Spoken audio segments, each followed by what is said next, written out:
বন্ধুরা, সরস্বতী পুজোর দিন দুপুরে খাওয়া দাওয়া করে একটু রেস্ট নিয়ে বেরিয়ে পড়লাম আমরা বান্ধবীরা মিলে ঘুরু ঘুরু করতে। আমরা গেছিলাম ব্যারাকপুর দেবপুকুরে ইউনিভার্সাল পার্ক অ্যান্ড ক্যাফেতে, যেখানে কিন্তু টিকিট কেটেই পার্কে ঢোকা যায়। তো আমরা টিকিট কেটেই যে ঢুকে পড়েছি ভেতরে। প্রথমে ঢুকেই আগে সমস্ত পার্কটা দেখে নিলাম। প্রচুর ধরনের ফুল গাছ, প্রচুর এমনি গাছ আছে, পাতাবাহারি গাছ আছে, সেগুলো দেখে নিলাম। আর তারপরে সোনাইরা একের পর এক রাইডে চড়ে পড়লো। আমরাও রাইডে চড়েছি, তবে সব ভিডিও তো একটার মধ্যে দেওয়া পসিবল না, আস্তে আস্তে ভিডিওগুলো আসবে। কিছু ফটো তুলে নিলাম, তারপরে বসে বসে একটু ঘুড়ি ওড়ানো দেখছিলাম। সোনাইরা এদিকে দৌড়ে দৌড়ে খেলা করছিল, কারণ এরকম ফাঁকা মাঠ তো ওরা পায় না। তারপরে এই যে সূর্যাস্তের পালা, মানে আমাদেরও বাড়ি ফিরতে হবে। তো এই যে সবাই দেখো টাটা বলে দিল। হ্যাঁ, আমরা কিছু খাওয়া দাওয়া করিনি, কারণ পেট পুরো ভর্তি ছিল।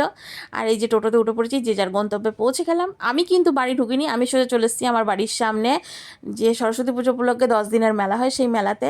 ছোট্ট একটা ক্লিপ দেখিয়ে দিলাম।